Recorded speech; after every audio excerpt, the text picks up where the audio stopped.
Carlsbad People, Purpose, and Impact, an essential podcast for those who live, work, visit, and play in Carlsbad. Good afternoon and welcome, everyone. My name is Bret Schanzenbach. I'm the president and CEO of the Carlsbad Chamber of Commerce, and I am your host today. And I'm excited to have with me Teresa Barnes from HearCommunications. Teresa is the founder of that organization. Teresa, thanks for joining me today. Thank you so much, Bret, for having me here. Absolutely. So we're going to jump right into this stuff. No beating around the bush. You've had hearing loss ever since birth. Is that correct? That's correct, yes. So you were born with hearing loss, but at the age of 22, you had a wonderful advancement. You had some medical prosthetic device that was implanted. So tell us about that process. Well, at age 22, I had already finished nursing school, and I basically, another ICU nurse, so intensive care room nurse, said, I think you need to go still get your hearing aid. You need to get your hearing checked. So I was still under my dad's health insurance. So I decided to go down to an Army base when my dad was Navy.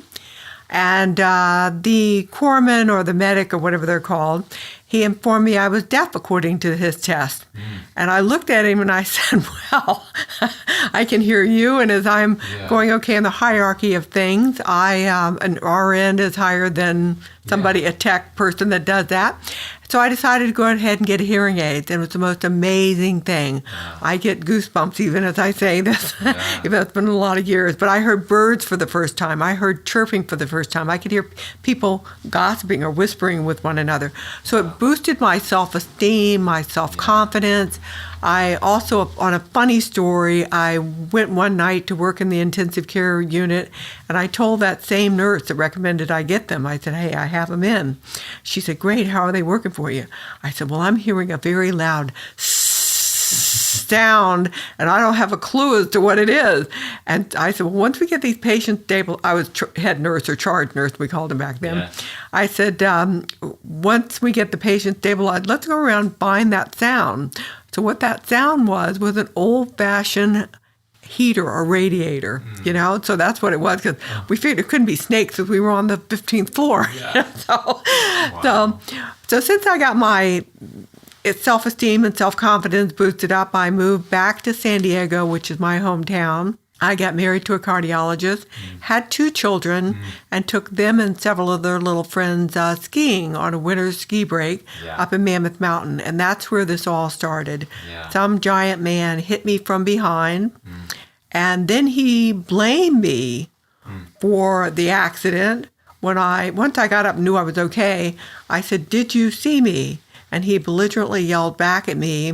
Didn't I hear him yell to the right? Well, no, you don't wear $5,000 hearing aids on a ski slope because you'll lose them if you even lean sideways.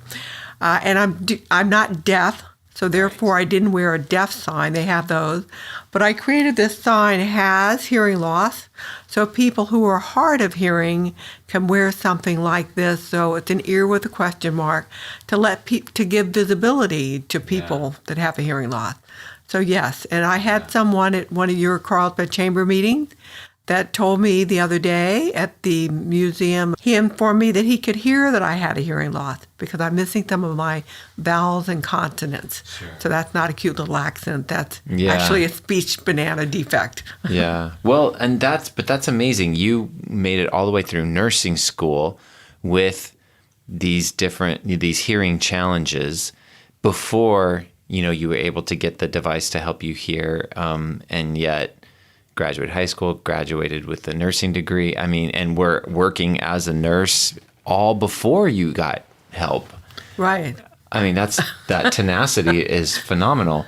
And you were working as charge nurse in the ICU, right? Right. And where was that hospital? That was back in Richmond, Virginia. It's called Medical VCU. Okay. It's now VCU, but it used to be MCV. Yeah. So they changed, like everything changes. But MCV at that time. So back in Virginia. I figured it was... In Richmond, Virginia. Richmond, Virginia. I figured it wasn't here, locally when you were talking about the hissing of some, a furnace or radiator. That wouldn't have been a California thing. But how phenomenal was it when you first got those when you got the implants and the prosthetic devices, and you could hear the birds chirp. You could hear all these things that you didn't even know were out there. It brought joy to my heart, joy to my mind, and it's the kind of thing that you don't know what you don't hear because you just don't hear it, you know? So no, it was very empowering. Yeah.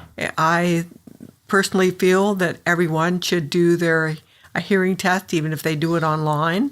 There's MD, like medical doctor, free hearing test online, where you can do it with your children, you know, where nobody needs to know. A hearing test online, that's for free. Accurate? For free. Well, it may not be as good as going into an audiologist. Sure. But at the same time, it gives you a clue, kind of like that new, I think it's called antigen test for COVID. Okay. So if you're sneezing, do you have COVID or you just have the flu? Right. You know. So do you have a hearing loss, or is it just selective hearing where you're not hearing your wife? Right. I've been accused of that. Most men have. So therefore, you can go online, MD free hearing test, and many of the other companies like Starkey, they all have a test somewhere. MD free hearing test. Medical doctor free hearing test. .com or .com, .org. yeah, .com. Yeah. That's a .com. Oh, that's great. I had no idea. So you got your implants, you're hearing things you never heard before, and then the ski accident that you just referenced happens, you know, and the gentleman wants to blame you for him plowing through you. And that launches you onto this new phase of life, this new journey to advocate for those with hearing challenges. So what year was the ski accident? Well, I don't honestly remember the exact year, but my children were pretty young, and I personally was going through a divorce at the time. So I was trying to decide whether I go back and be an emergency room department manager, because that's what I did right before. You know, I did ICU back in Richmond, and I did did emergency medicine here in California. Yeah. And so, no, I decided I would go ahead and do this. So since then, I've written a book, Sound Advice, Tune Into Listening. And I've been plowing along on this project for a while, Bret. But I know that it's a mission from God. And so I thank you very much for being a hearing-friendly business trained and certified. Yeah. And I think the world is ready for it now, because now Dr. Frank Lin did a study where 20% of the population has a hearing loss. So if you extrapolate that number, that's 65 million. And now the boomers, you know, the millennials did overtake us as far as generationals go, but the boomers are a missed $1 trillion missed market niche. And the vast majority of them do wear some type of hearing aids that need certain services in businesses. Yeah. So let's talk about some of those different aspects that you brought up. So first of all, you created this cool symbol that you talked about for federally registered symbol, and that's to bring awareness. So you of course you had your example on the ski slope, but you've told me before there's other examples. Somebody could wear it while they're cycling. Somebody could wear it. I mean, there's a whole lot of places that many of us just assume if we give a verbal cue that it's going to be received, and we might not know, right, that somebody's got hearing challenges. We're getting ready to do the Veterans Park here in Carlsbad. That's just one little minor example. But the thing you simply would have like a road sign, and you'd simply say, hearing loss person ahead, you know, to let people know. Use this ear with a question mark. And then if I have on my back the same logo that's on my front, and once you see that, you know that if you were to be bicycling, or if you were to be motocrossing down the hill, or using some of those electric bikes that are like motorbikes, you know, up on the hill, then they could do that. Equally so, if you have a customer who comes in at any one of the car dealerships here in Carlsbad, you instantly can know, I can teach you how to recognize the signs of somebody that has a hearing loss. You would take them, you would have a space in your office or in your building that would simply be a hearing-friendly space. So the decibel levels would be at least 72 or lower. It would have 500 LUX for lighting. The person would know to speak face to face. And we with hearing loss would see that sign as we walk in and go, oh, they're a hearing-friendly place that would like to include me and help me spend part of my $1 trillion, because that's the hearing loss community is worth $1.7 trillion. 1.7 trillion with the T. With the T. That's a big number. It is a giant number. I don't know how many zeros are behind that, but it's quite a few. Yeah. Knowing that it's a T versus a B versus an M, that tells us it's a big number. And then I know you have younger children. Yes. But the World Health Organization says that hearing loss starts at 25 decibels. I have almost 57 and 59 hearing loss, which is almost to the severe level. But a child who has even mild hearing loss, they're missing their vowels and consonants. So the teachers need to have some sort of help with this as well. And to be able to recognize the signs, and then to have reserved seating for in board meetings, and auditoriums, and theaters. And they're fighting right now in New York City to get closed captioning universally in all the theaters. So I mean, some people don't like it, but they don't need to go to the movies then if they don't like it.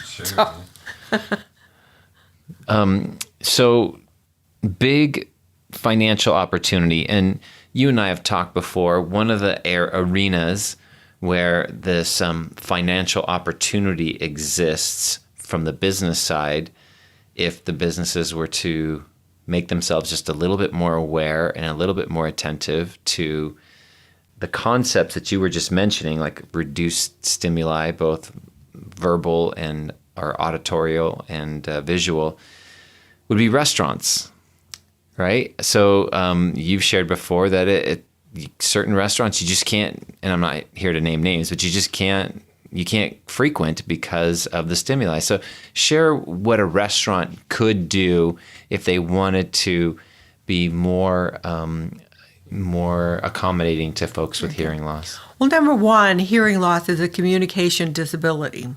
So there's three of them. There's sight, speech, and hearing. So those are the three communication disabilities. I don't know if you heard about the Nike lawsuit. I didn't. Oh, yes. Well, that was our first hard of hearing lawsuit. Okay. All the rest have been from the deaf. This was a hard of hearing one. The woman has severe hearing loss. Okay. And so she went to go buy shoes at Nike in San Diego. Oh, it's a local lawsuit. Yeah. And she requested that they wear transparent masks. And then they wouldn't do it. And so Nike basically did accommodate by getting their employees to wear transparent masks now. I've had two incidences on a personal level where Scripps Hospital, they, even once COVID is done, even in emergency rooms and in operating rooms, they need to wear transparent masks so the 20% who walk in can hear. So with restaurants, it's the same principle applies. And believe it or not, the Nike lawsuit was in an Eater magazine, which I frequent because I have been a California Restaurant Association member. Oh. And so what my services are about is to help you reduce the risk of being sued because we just don't need to go through what the people went through. We just don't need that. There is a clause that if it's a small business and it's going to be a real hardship for them, that they don't have to do it. But you simply have your host or hostess, be trained on how to recognize somebody with hearing loss. We're usually staring at you. We've scanned the whole room. We usually, a person that's hard of hearing will normally be independent, so by themselves or even with just one other person, because it's hard for them to socialize currently, okay? Yeah. They're required by law to have what's called looping, which we did discuss before. Yeah. And I'm becoming a distributor for audio directions where you can just put a pad in a seat. And then therefore it can instantly go into a person's hearing aid or cochlear implant. So it has the capability or the technology to do both.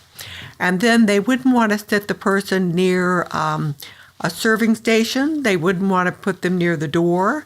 They wouldn't want to put them next to a window because sound reverberates off and then you can't hear.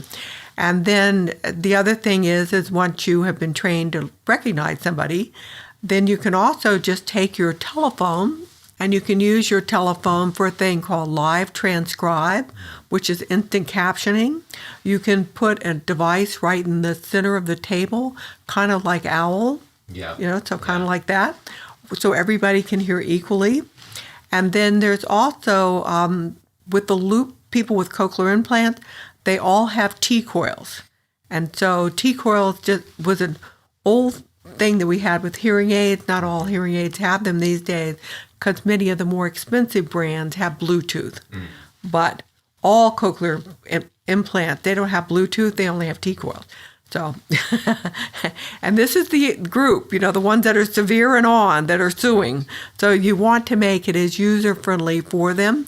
There's a couple of restaurants here in town that I've been given the names by the people, but they won't go to them because the noise level is really high. Yeah. I hope I don't embarrass you, but I know you're a proud grandfather before I say that. Yeah, okay. Very. So this is a World Health Organization stat also. 90% of the deaf babies, so babies that have no hearing or need to have cochlear implants put in, they all have the majority of them, 90%, have hearing parents.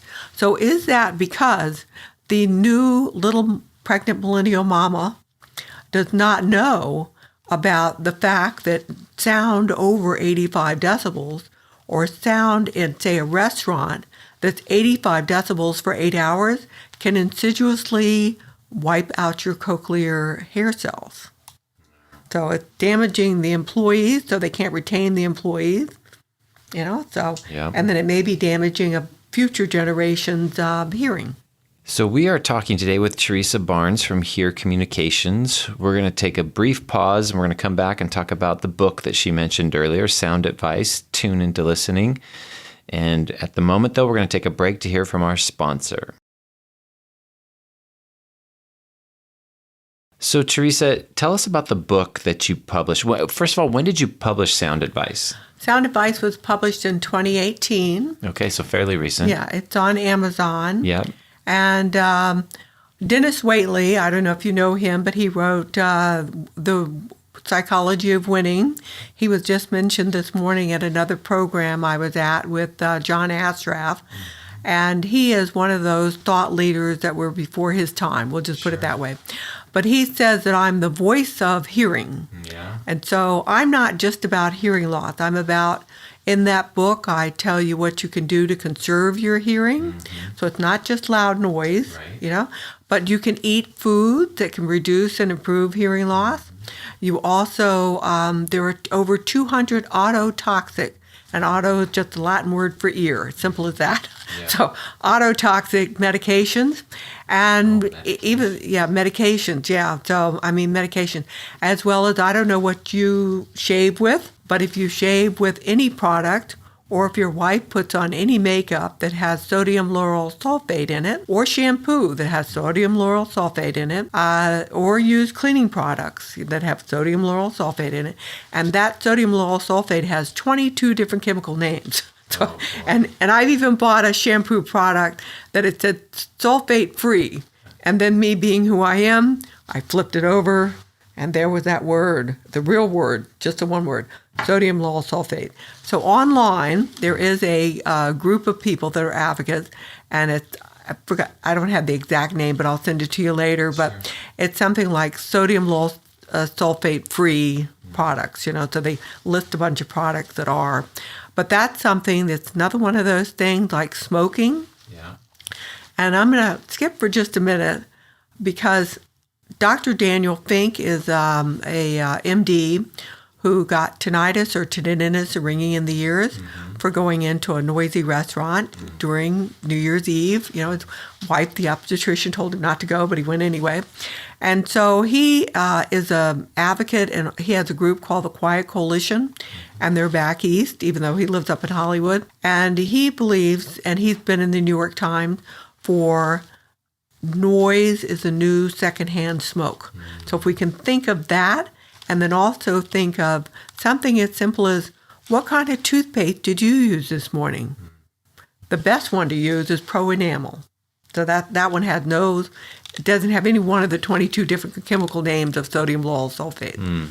So, wow. Yeah, you didn't know that, right? I didn't. And so this is all stuff in your book. Yeah. But in that book, I also teach managers what they need to do. And I have a new course coming out called Hearing Loss, Equality and Training for Managers, so that we can get the workforce up for what they need to do to reduce ADA lawsuits, but also to retain those employees and to keep, in the book, it talks about productivity. We're losing $105 billion annually, globally, by not addressing hearing loss issues or hearing problems, as well as it's the third worst chronic health disease after arthritis and heart problems, which most people don't even think of hearing, but hearing is the gateway to health. So hearing loss, if you don't address it and wear your medical prosthetic devices, which is a new way to think of them. Yeah. So they're not implanted in my case. Mine are just in my ear where I take them out when I choose to. Gotcha. But it's just a new concept. So instead of thinking as hearing aids, let's think of them, well, your ear organ is broken. That's written in the book.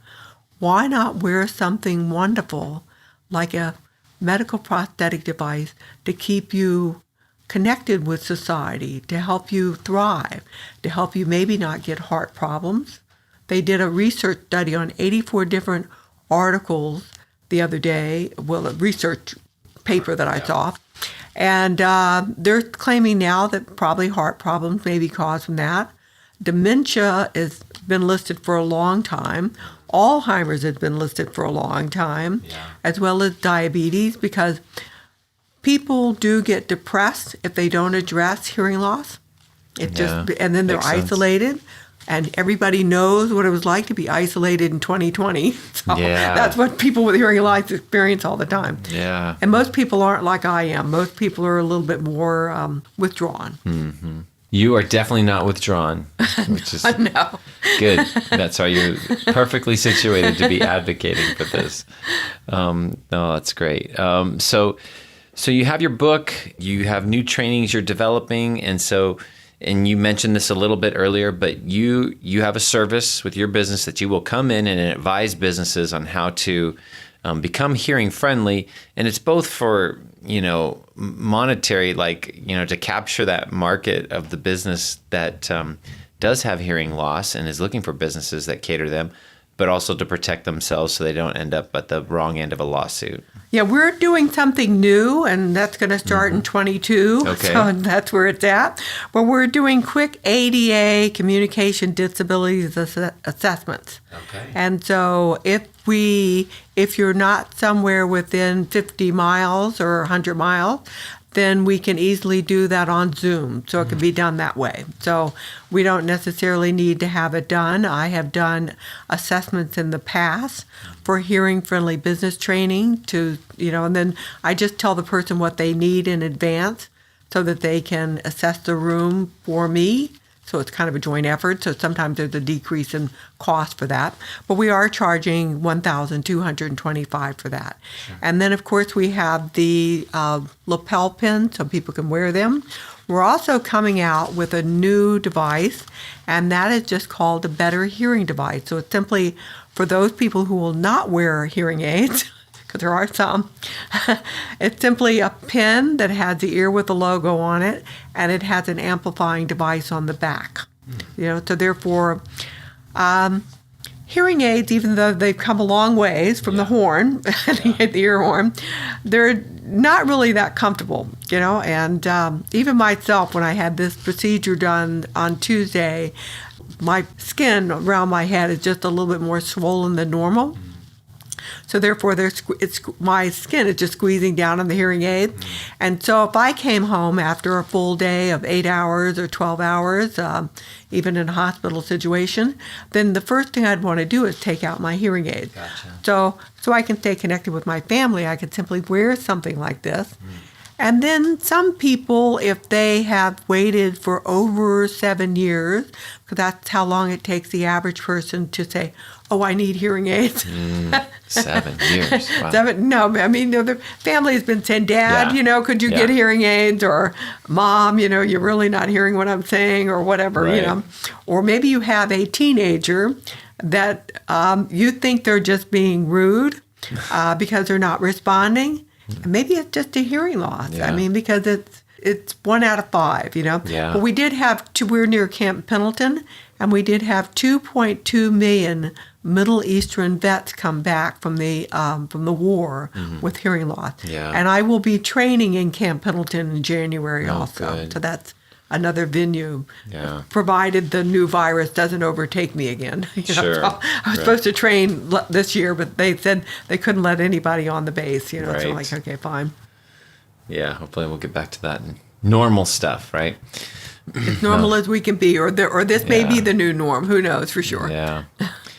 Well, that's great. Well, I appreciate you coming down, taking the time to kind of share with us your passion and all the different services you have. Have we missed anything that you wanted to make sure we covered? Well, I want to just make sure that the money is important, but what's even more important is the quality of life, And hearing loss can determine what your quality of life is. That's why it's considered a disability. So if you have someone who is maybe above 70 or 80 and they've needed to wear hearing aids for a while, then the hearing aids may not work. So that's the bottom line. So you can get FM receivers to help with that, and you can even put them in your car where one person wears an earbud or a headset and the other person wears one, and you can still converse. So for those people who are above 70, we'll make that the new norm. Yeah. So, and then it's the kind of thing that I really do want to help you out, and I need your help as well, because the current numbers are 1 out of 5 for people who have hearing loss. That number by 2030, which we're just a not few that far years away. Yeah. It's going to be 1 out of 4, except if somehow or another we don't stop the silent tsunami. So I would love to get into corporations. I would love to train. I would love to give keynotes so that they can let their employees know, so they can retain them money-wise. Sure. But then also, so once that training is done, it can compound effect or butterfly out into the communities. So those young employees can teach great-grandpa Eddie what he needs, and then at the same time teach their children. So maybe we can stop this net pandemic that's supposed to happen with hearing loss. So not COVID-related, but hearing loss. Mm-hmm. So I think that's about it. But you can reach me. Yeah, how can people reach you? What's the easiest way? Well, the easiest and most direct way is 760-717-8190. That is a text telephone. And then business-wise, it's T. Barnes, Barnes, like the bookstore, at Hear, that's HEAR, so like you're hearing, communications.com. And then I'm also on LinkedIn, and that's Hear, Teresa Barnes, RN, and that is simply TERESA, so no H, and that's Instagram and everything. Nice. And then if you have a problem, then you can always reach out to the staff here at Carlsbad Chamber, because I am a member. They can find me through you. Oh, absolutely. We can connect. We can connect anybody. So not a problem. Well, thank you again for taking the time to come down. I really appreciate it and appreciate your passion for this. And hopefully, some more businesses will take you up on your services, and we'll get more businesses that are accommodating, and from my perspective, I'm really big on them protecting themselves from getting sued too, which is a passion of yours. So hopefully they'll do both. So thank you, Teresa. Thank you. Thanks for joining us on our Carlsbad People, Purpose, and Impact podcast today. If you enjoyed it, please hit the follow button on wherever you get your audio, and please tell a friend. We would love to hear your feedback, which you can share at carlsbadpodcast.com. You can leave us a review, ask a question, or leave an audio comment, which we can play on the show in the future. And that's all we have for today. Can't wait to see you next time on Carlsbad People, Purpose, and Impact. And remember, share some kindness today. It's free, creates goodwill, and makes you feel great.